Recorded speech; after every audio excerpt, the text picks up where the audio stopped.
Hello everyone, कैसे हैं आप सब। उम्मीद करता हूं कि आपकी स्टडी एकदम बेहतरीन चल रही होगी। जैसा कि हम अपने पिछली क्लासेस में देख चुके हैं, वो आपने सारी क्लासेस देख ली होंगी। अगर नहीं देखी हैं तो इतनी रिक्वेस्ट तो मैं आपसे कर ही सकता हूं, और इतना सोच सकता हूं कि आप अपनी अगर पढ़ाई करना चाहते हैं तो आप उन क्लासेस को देखें। ठीक है, तो हमने जिस तरीके से प्लान किया हुआ है कि हर टॉपिक को खत्म करने के बाद उससे रिलेटेड क्वेश्चन जितने भी यूपीएससी या पीसीएस में आए हुए हैं, क्योंकि पीसीएस एक तरीके से छोटा यूपीएससी का ही भाई मान लीजिए, बेटा मान लीजिए, कुछ भी मान लीजिए, तो वहीं से वो क्वेश्चंस पूछे जाते हैं। पीसीएस के क्वेश्चंस अगर अच्छे से इलेबोरेट कर दिए जाएं तो वो फिर यूपीएससी में पूछ लिए जाते हैं। तो आज जो हमारे क्वेश्चंस हैं वो सिंधु घाटी सभ्यता से जुड़े हुए जितने भी महत्वपूर्ण क्वेश्चंस अभी तक आए हुए हैं या जितने भी आने की संभावना है, उनसे बातें जुड़ी हुई हम सारी की सारी आज करेंगे। और एक चीज और, यहां पे यूपीएससी में आए हुए क्वेश्चंस और स्टेट सर्विसेज में आए हुए क्वेश्चंस दोनों रखे गए हैं। स्टेट सर्विसेज में जो क्वेश्चंस आए हुए हैं उसके सामने लिखा हुआ है कौन से स्टेट सर्विसेज में आया है, और जिसके सामने कुछ नहीं लिखा हुआ है वो यूपीएससी में आया हुआ क्वेश्चन है। और ये आपको एकदम कंफर्म हो जाइए, जो हमारी 3 क्लासेस हुई हैं, ये मुझे बहुत खुशी हो रही है जानकर कि जब मैं इन क्वेश्चंस को देख रहा था तो जो जो हमने पॉइंट्स उठाए थे, जो जो हमने टॉपिक किए थे सिंधु घाटी सभ्यता के अंतर्गत, तो वो सारे के सारे क्वेश्चंस यूपीएससी या स्टेट सर्विस ने पूछे। तो देर ना करते हुए स्टार्ट करते हैं अपना पहला क्वेश्चन। और पहला क्वेश्चन है हमारा ये। तो अब यहां से आपके सामने पहला क्वेश्चन जब है तो उसको देखिए, निम्नलिखित में से किस पशु का अंकन हड़प्पा संस्कृति की मोहरों पर नहीं मिला। और यह चीज मैं आपको बता रहा था कि पशुओं से क्वेश्चन पूछा जाता है, पशुओं से क्वेश्चन पूछा जाएगा, और आपको यह पता होना चाहिए कि कौन कौन से पशु वहां की मोहरों पे दिखाई देते हैं। ये सारे के सारे पशु मैंने जब वहां की चीजें, कृषि बता रहा था, जब वहां की संस्कृति के बारे में, वहां के उद्योगों के बारे में बता रहा था, तो वहां पे ये दिखाई दे रहा है कि वहां पे एक मोहर बनाने का भी उद्योग है, और उस मोहर बनाने के उद्योग में वहां के जो प्रचलित जानवर हैं उनकी मोहर दिखाई दे रही होगी। ये चीज मैंने आपको क्लियर की थी। तो यहां से आपको बताना है कि वहां की मोहरों पे कौन सा नहीं है।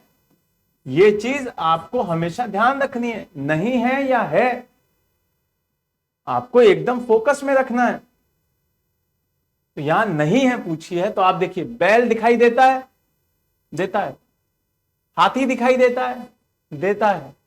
घोड़ा दिखाई देता है, घोड़ा नहीं देता है। क्योंकि मैंने आपको बोला था कि जब हम घोड़े के बारे में बात कर रहे थे कि उसके साक्ष्य बहुत कम दिखाई देते हैं, और वो भी व्यापार के रूप में दिखाई दे रहे होंगे, वहां से कोई मंगा रहा होगा, उसकी मोहरों पे कोई जिक्र नहीं है।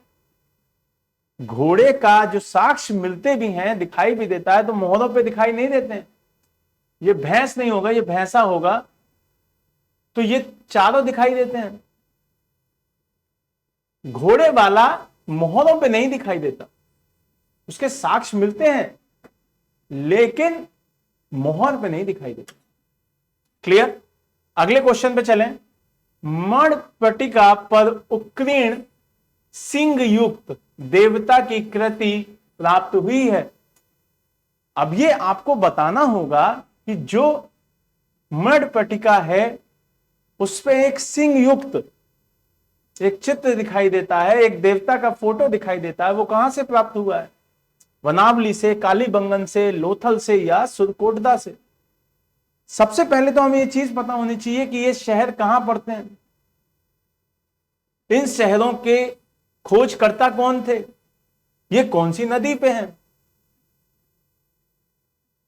ये सारी की सारी बातें मैंने बताई हैं आप, और वही क्वेश्चन आपसे पूछा जा रहा है। ये देखिए, यहां पे देखिए, हर साल क्वेश्चन दिखाई देगा आपको।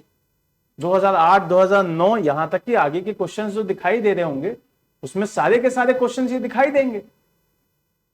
और ऐसा नहीं है कि ये स्टेट सर्विसेज में ही दिखाई देगा, ये यूपीएससी भी बहुत अच्छे तरीके से पूछेगा। इसीलिए जब मैं इस टॉपिक को पढ़ा रहा था मैंने वहां 4 स्टार बनाए, क्योंकि यहां से क्वेश्चन पूछेगा।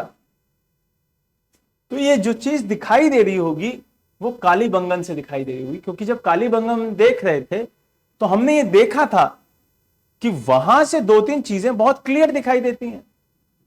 जैसे भूकंप के साक्ष्य हमें बहुत क्लियर दिखाई देते हैं, हमें जुते हुए खेत बहुत क्लियर दिखाई देते हैं, हमें वो बहुत सारी ऐसी चीजें दिखाई देंगी, मृदभांड के टुकड़े दिखाई देंगे, और उन्हीं टुकड़ों पर सिंह युक्त वाले देवता की फोटो दिखाई दे रही होगी। तो ये तीन चार साक्ष्य जो यहां से कालीबंगन से मिले हैं वो बहुत इंपॉर्टेंट है। अगले क्वेश्चन पे चलते हैं। सिंधु घाटी के लोग किस देवता की पूजा करते थे? अब सिंधु घाटी सभ्यता में कौन सा ऐसा देवता था जिसकी पूजा सबसे ज्यादा दिखाई दे रही है? पशुपति, इंद्र, वरुण, ब्रह्मा, विष्णु। तो ब्रह्मा विष्णु का यहां पे कोई जिक्र ही नहीं दिखाई दे रहा है, और इंद्र वरुण की जो कॉन्सेप्ट है वो यहां पे नहीं, आगे चल के दिखाई देगी। ये क्लियर सीधे सीधे आंसर आता है पशुपतिनाथ। और पशुपतिनाथ जब हम जिक्र कर रहे हैं कि पशुपतिनाथ इसका आंसर हो जाएगा, तो हमें यह याद रखना है कि एक योगी का चित्र दिखाई देता है जिसके एक तरफ एक जानवर दिखाई दे रहा है जिसको हाथी कहेंगे, एक तरफ बाघ दिखाई दे रहा है, एक तरफ बैल दिखाई दे रहा है, और पीछे भैंसा दिखाई दे रहा होगा। बाघ, हाथी, गैंडा, भैंसा, और नीचे पैरों में दो हिरन। ये पशुपतिनाथ शिव हो जाएंगे। क्लियर? आगे चलते हैं। चौथा क्वेश्चन है आपका, दिए गए कथनों पर विचार करें। अब कथन क्या है? ये कथन है, दिए गए कथनों पर विचार करना है। सिंधु निवासियों का व्यापार संतुलित था। क्या था? ये एकदम था, उनका व्यापार एकदम संतुलित था। बाहरी व्यापार जलीय मार्ग से होता था, बिल्कुल सही बात है। अब ये आपको कैसे दिखाई दे रहा होगा? जब आप ये लोथल वाली साइड दिखाई दे रही होगी तो यहां पे आपको डॉकयार्ड दिखाई दे रहे हैं, ये वाला रास्ता दिखाई दे रहा है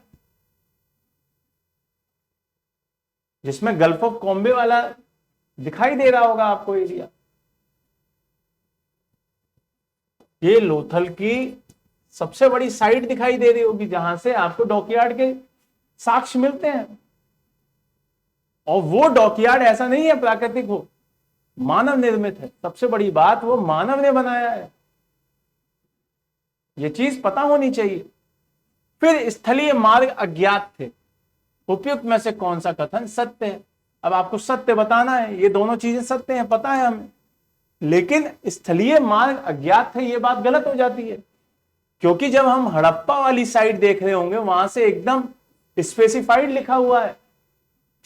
जब हम सुरकोटदा देख रहे होंगे, सुतकजंडोत देख रहे होंगे, वहां से उस पॉइंट पे सीधे सीधे बोला गया है कि ये व्यापार करने का एक बहुत बड़ा पॉइंट था दोनों देशों के बीच में। वहां से क्लियर पता चलती है कि ये एक वो जंक्शन था जहां से व्यापार होता था। तो ये वाला पॉइंट यहां गलत हो जाएगा। क्लियर? ये पॉइंट यहां गलत हो जाएगा, तो 1 और 2 यहां सही होंगे। यहां से 1 और 2 सही होंगे। और ये क्वेश्चन सीधे सीधे किसी स्टेट सर्विसेज में नहीं पूछा गया है, ये आईएएस में पूछा गया है, यूपीएससी के एग्जाम में पूछा गया है। अगले क्वेश्चन पे चलते हैं। निम्नलिखित में से कौन सा एक हड़प्पा का बंदरगाह नगर है? अब वही क्वेश्चन स्टेट सर्विसेज देखिए किस तरीके से पूछा है। वहां पे पूछा है बाहरी व्यापार जलीय मार्ग से होता था, लेकिन यहां क्वेश्चन आपसे पूछा गया है कि जो व्यापार होता था वो कौन सी जगह से, कौन से डॉकयार्ड से होता था, और उस डॉकयार्ड में 4 डॉकयार्ड के नाम दे दिए और पूछा है कि हड़प्पा काल का कौन सा बंदरगाह है। मैंने वही बोला कि नहीं है या है, इस पे ज्यादा ध्यान देना है आपको। यहां पे जो डॉकयार्ड पता चल रहा है वो सीधे सीधे आपको सेकंड बी ऑप्शन पता चल रहा है। अगले क्वेश्चन पे चलते हैं। अगला क्वेश्चन आपके सामने, निम्नलिखित में से कौन सा एक सुमेलित नहीं है? अब यहां पे ध्यान देना है, ऐसा नहीं है कि क्वेश्चन पढ़ा कौन सा सुमेलित, अच्छा पढ़ा ही नहीं पूरा, लो मार दिए। तो यहां से पता होना चाहिए कि कौन सा सुमेलित नहीं है पूछा है। ठीक है, क्या है पूछा? नहीं है। अब कौन सा नहीं है? श्रमिक निवास हड़प्पा, अन्नागार मोहनजोदाड़ो, सभा भवन कालीबंगन, या तांबे की कुल्हाड़ी रोपड़। अब ये सभी को पता है कि जो श्रमिक निवास है वो हड़प्पा में दिखाई दे रहे हैं, ऊंचा नीचा, सामान्य वर्ग, उच्च वर्ग, ये दिखाई दे रहा वहां। अन्नागार मोहनजोदाड़ो दिखाई दे रहा है, हड़प्पा में दिखाई दे रहा है, मोहनजोदाड़ो में भी दिखाई दे रहा है अन्नागार। सभा भवन जो है वो आपका कालीबंगन, ये आपका यहां पे नहीं दिखाई देता।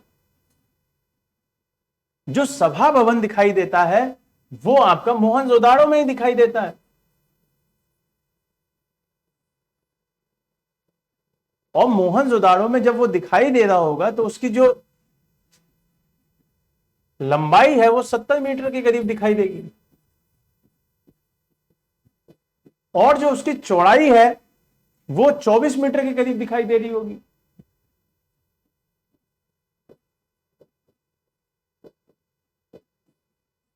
ये दोनों चीजें इस सभागृह की पहचान करा दी होंगी, और ये आपका कालीबंगन में नहीं दिखाई देता। तांबे की कुल्हाड़ी रोपड़, रोपड़ में दिखाई दे रहा होगा तांबे की कुल्हाड़ी का।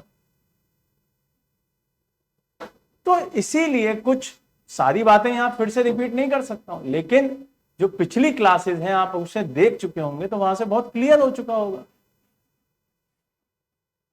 अगले क्वेश्चन पे चलते हैं। अगला क्वेश्चन फिर से इंपॉर्टेंट क्वेश्चंस की संज्ञा दी जा सकती है उसे, और वो यूपीएससी में पूछा जा सकता है।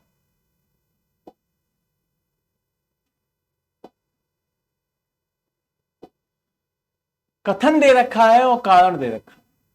अन्नागार राजकीय भंडारण होते थे, इसमें अनाज जनता के कर के रूप में वसूला जाता। अब ये चीज दोनों ही बातें दिखाई देती हैं कि एक अन्नागार हुआ करता था और उसे भंडारण के रूप में यूज करते थे, और यह भी दिखाई देता है कि जनता कुछ टैक्सेस के रूप में उसे जमा करती थी, लेकिन इसका कारण यह है वो नहीं समझना,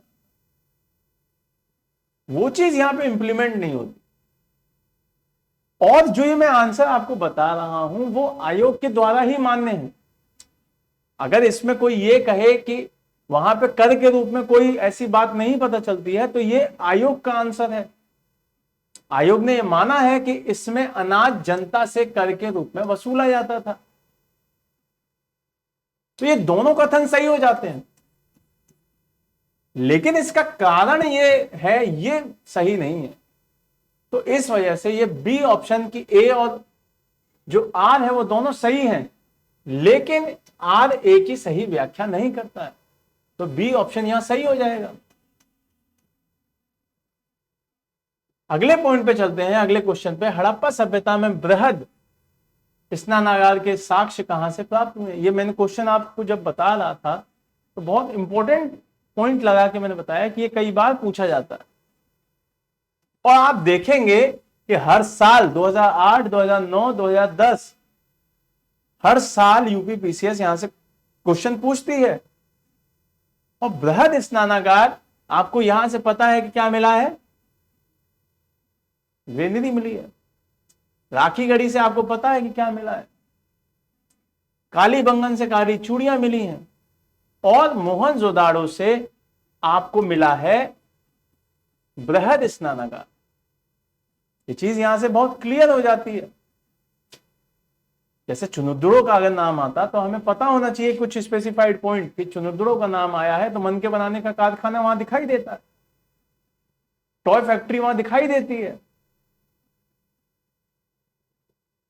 कालीबंगन का नाम आ जाता है तो जुते हुए खेत वहां से दिखाई देते हैं, क्योंकि जो कालीबंगन वाला एरिया है वो राजस्थान के हनुमानगढ़ वाले एरिया में दिखाई देगा। राखी गढ़ी का जब बात आती है तो राखी गढ़ी में हमें पता होना चाहिए कि किस तरीके की अभी भी खुदान चल रही है, वहां कुछ ना कुछ चीजें अभी भी मिल जाती हैं। अगले क्वेश्चन पे चलते हैं। हड़प्पा सभ्यता के नगरीय प्रमाण मोहनजोदाड़ो से स्पष्ट रूप से मिलते हैं। कारण, क्षैतिज उत्खनन केवल मोहनजोदाड़ो का ही हुआ है। क्या यह बात सही दिखाई देती है? ये बात आपको सही लगती है कि क्षैतिज उत्खनन केवल मोहनजोदाड़ो का ही हुआ? एकदम सही बात है। लेकिन जो हड़प्पा सभ्यता की नगरीय प्रमाण होने के मोहनजोदाड़ो के स्पष्ट रूप से मिलते हैं, इसका ये सही व्याख्या तो नहीं करती। ये दोनों बात सत्य हैं, लेकिन इन दोनों बातों का एक दूसरे के साथ कोई संबंध नहीं मिलता। प्रमाण देना अलग चीज है, लेकिन उसकी खुदाई का मतलब होना अलग चीज है। तो यहां पे बी ऑप्शन इसका सही होगा। इसकी आर एक ही व्याख्या उस तरीके से नहीं करता जिस तरीके से होनी चाहिए। क्लियर? अगले क्वेश्चन पे चलते हैं। अगला क्वेश्चन आपको दिखाई दे रहा है 10वां। निम्नलिखित कथनों पर विचार कीजिए। आप विचार करने लग जाएंगे, क्योंकि विचार करने के लिए तो बहुत हमें मजा आता है विचार करने में। विचार क्या करना है यह भी तो पता होना चाहिए कि क्या सही है, यह विचार करना है। हड़प्पा के दुर्ग टीले के, जो हड़प्पा के दुर्ग हैं उनको टीलों को व्हीलन ने माउंट ए बी की संज्ञा दी। जो वहां पर टीले दिखाई दे रहे हैं, ऊपर वाला नीचे वाला, जिसपे एक पे व्यापारी और बड़ा वर्ग दिखाई दे रहा है और नीचे सामान्य वर्ग दिखाई दे रहा है, उसको व्हीलर के द्वारा, किस व्यक्ति के द्वारा? व्हीलर के द्वारा ए और माउंट बी इसकी संज्ञा दी जा रही है। स्त्री को गर्भ से निकलने वाले जो पौधे के साक्ष्य हड़प्पा से प्राप्त हुए हैं। ये दोनों ही बातें बहुत क्लियर पता चलती हैं कि हां, हड़प्पा पे 2 टीले हुआ करते थे, जिसको जो आपके व्हीलर हैं उसने क्या कहा है? माउंट ए कहा है और माउंट बी कहा है। और उसी तरीके से जो स्त्री के पेट से, जो गर्भ से निकलता हुआ पौधा है, वो क्लियर बताता है कि वहां से निकलता है। तो ये दोनों ही चीज सही हो जाती है, तो ऑप्शन सी इसका करेक्ट हो जाएगा। अगले क्वेश्चन पे चलते हैं। निम्नलिखित में से कौन सा एक हड़प्पा सभ्यता से संबंधित नहीं है? सीधे सीधे यह चीज वहां की जो नगरीय कल्पना है, जो वहां का किस तरीके से बनाई गई है, वो क्लियर हो जाएगी। कुओं का निर्माण, मैंने बोला कि उस वक्त सारे घरों में आंगन और कुएं हुआ करते थे, मैंने अपनी क्लास में बताई है। कुछ ही घर ऐसे थे जिसमें कुएं नहीं हुआ करते थे, तो कुएं वहां मिलते हैं। नाले और नालियां एकदम सही तरीके से बनी हुई थी, तो इसका मतलब ये सही बात है। धनुष एकदम दिखाई देता है कि धनुष वहां बन चुके हैं, लेकिन स्तंभों का निर्माण यहां दिखाई नहीं देता। स्तंभों की कोई बात नहीं ऐसी की गई, तो यहां पे जो आंसर बनेगा वो बी बन जाएगा आपका, यहां सी हो जाएगा।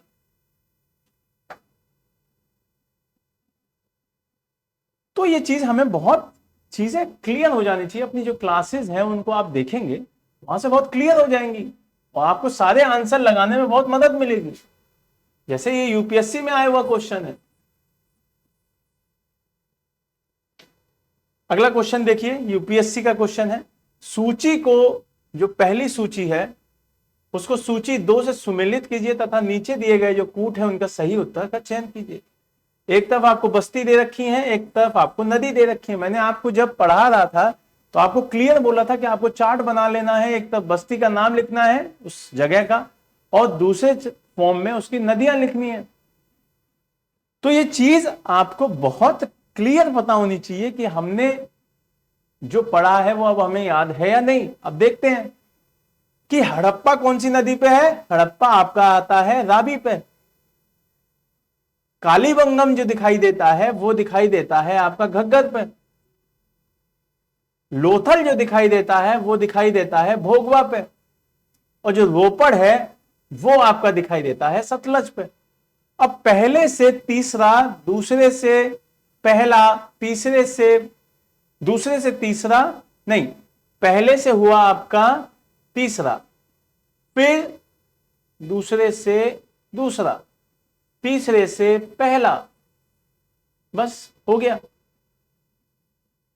बहुत इजी है, पहला वाला ऑप्शन आपका करेक्ट हो जाएगा। आपको बस नदियां याद रखनी है। अब हमें जैसे सिंधु के किनारे पे कौन कौन से शहर बसे हुए हैं ये आपको क्लियर पता होना चाहिए, क्योंकि सिंधु घाटी सभ्यता जब नाम दे रहे हैं तो सिंधु के किनारे पे जो शहर बसे हैं उनका तो पता होना चाहिए। और वो शहर बसे हुए हैं कौन से? मोहनजोदाड़ो, फिर आपका आता है चुनुतुड़ो,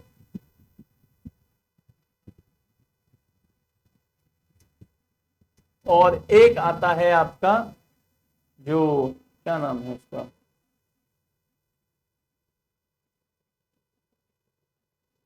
अभी बताता हूं, ठीक है। तो वो चीजें आपको पता होनी चाहिए। सारी की सारी जो बातें हैं वो हमें सिर्फ और सिर्फ इसलिए नहीं पढ़नी है कि हमारे आंसर सही हो जाएं। हमें इसलिए भी पढ़नी है क्योंकि हमारा क्या मोटिव है वो हम कंप्लीट कर पा रहे हैं या नहीं। ठीक, तो यहां से बहुत सारी चीजें ऐसी हैं जो आपको पता होनी चाहिए। अब अगले क्वेश्चन पे चलते हैं। अगला क्वेश्चन है हमारा, निम्नलिखित को सही सुमेलित करें। और ये आईएएस में ही आया हुआ आपका क्वेश्चन है। अब इसको सही सुमेलित करना है, इसके ऑप्शंस नहीं है, तो इसमें बड़ी परेशानी हो सकती है कि कौन सा सुमेलित करें। बस क्या करना है, आपको बना लेना है और फिर हम आंसर लिख देंगे उसका। तो लोथल से हमें क्या मिला है, ये हमें अगर पता होगा कि लोथल से हमें डॉकयार्ड मिला है तो ये बहुत इजी हो जाएगा। अगर वहां ऑप्शन लिखे होते तो ये इजी हो जाता। फिर कालीबंगन से जो हमें मिला है, जैसा हम जानते हैं, जुते हुए खेत। अब धौलावीरा से मैंने आपको बताया था कि धौलावीरा से हमें हड़प्पा के जो 10 चिन्ह, 10 मोहर के जो चिन्ह हैं वो मिले हैं। इस पर सीधे सीधे बड़े बड़े आकार में, लिपियों में बड़े बड़े आकार के 10 चिन्ह दिखाई देते हैं एक शिलालेख पे। स्तंभ नहीं है, शिलालेख है। तो शिलालेख दिखाई देता है और 10 बड़ी बड़ी लिपियों में दिखाई देता है। तो मैंने क्लास में क्लियर बोला था, जब मैं इसको पढ़ा रहा था तो मैंने ये बोला था। और बनावली से हमें पक्की ईंटों से बनी हुई हल्की आकृति दिखाई देती है। तो ये चीजें हमें बहुत पॉइंट से पता होनी चाहिए कि हमने जो पढ़ा, हमने जो सीखा, वो क्या सही भी है या नहीं। मायने ये नहीं है कि आपका क्वेश्चन सही हो जाए, मायने ये हैं कि जब आप क्वेश्चन लगा रहे हैं तो फिर उसके बाद आपको खुद पता होना चाहिए कि मैंने ये क्वेश्चन लगाया और इसका आंसर ये है। सही गलत का डाउट ही खत्म हो जाए। आखिरी क्वेश्चन देखते हैं, फिर उसके बाद अगले टॉपिक में अपना एंटर करेंगे जो वैदिक काल रहेगा उस पर। निम्न में से सिंधु सभ्यता से संबंधित कौन से केंद्र उत्तर प्रदेश में स्थित है? अब ये यूपी पीसीएस 2018 में अभी हाल ही में आए वो क्वेश्चन है। यूपी में कौन कौन सी साइट है? जैसे मैंने आपको बताया कि जो पूरब की साइट सबसे आगे दिखाई देती है वो आलमगीरपुर दिखाई देती है। आलमगीरपुर यहां दिखाई दे रहा है आपको। एक आंसर आपका क्लियर हो गया कि तीसरा जहां जहां होगा वो ही आंसर होगा। तो ये तो ऑप्शन घट गया। अब जब ये हट गया, अब आपको पता होना चाहिए कि लोथल जो है वो कहां पे पड़ता है, वो पड़ता है गुजरात में। तो जहां दूसरा होगा वो भी नहीं होगा। अब दूसरा यहां भी है और दूसरा यहां भी है, तो जब दूसरे वाला पॉइंट खत्म हो गया तो आपका सीधा सीधा आंसर आ गया, तीसरा और चौथा। इसको कहते हैं कि जब आपको चौथे का नाम अगर आपने नहीं पढ़ा, हुलास, आपको पता ही नहीं है कि हुलास कौन सी जगह है, तो आप फिर जो आपको पता है उसका यूज लीजिए। आपको पता है कि आलमगीरपुर सबसे ईस्ट का पॉइंट है, आपने देख लिया कि तीसरा तीसरा किस में आ रहा है, दूसरा एलिमिनेट कर दिया। फिर उसके बाद आपको पता है कि लोथल कौन सा पॉइंट है, कौन से स्टेट में आता है लोथल, आपने उसकी वजह से भी दूसरे ऑप्शंस भी एलिमिनेट कर दिए। कुल मिला के चीजें यहां पर है कि आप कितना उन चीजों से सीख रहे हैं, कितना उन चीजों को इंप्लीमेंट कर रहे हैं।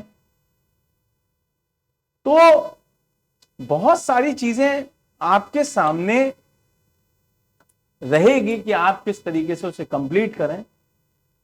ठीक है, तो अच्छे से पढ़ें, इन क्वेश्चंस को देखें कि इन क्वेश्चंस में क्या क्या और किया जा सकता है, इसके साथ साथ जोड़ के हम क्या क्या पॉइंट्स और बना सकते हैं। बढ़िया से पढ़ते रहें, जो पिछली क्लासेस हैं उनको पढ़ के इन क्वेश्चंस को लगाएं, या पहले इन क्वेश्चंस को देख लें, जिससे आपको यह एहसास हो जाए कि जो सर ने पढ़ाया है वो क्या यूजफुल है भी या नहीं, जिससे आप आगे आने वाली जो क्लासेस हैं उनको और अच्छे से पढ़ पाए। क्योंकि किसी को जज करने का सबसे बड़ा तरीका यही है कि आप उसकी जो क्लासेस हैं आप ये देख लीजिए कि उससे क्वेश्चंस आ भी रहे हैं या नहीं, या जो क्वेश्चन आए हैं उनको देखने के बाद उससे एक बार देख लीजिए कि जो मैंने इनसे पढ़ा क्या वो पूछा भी गया है या नहीं। क्लियर?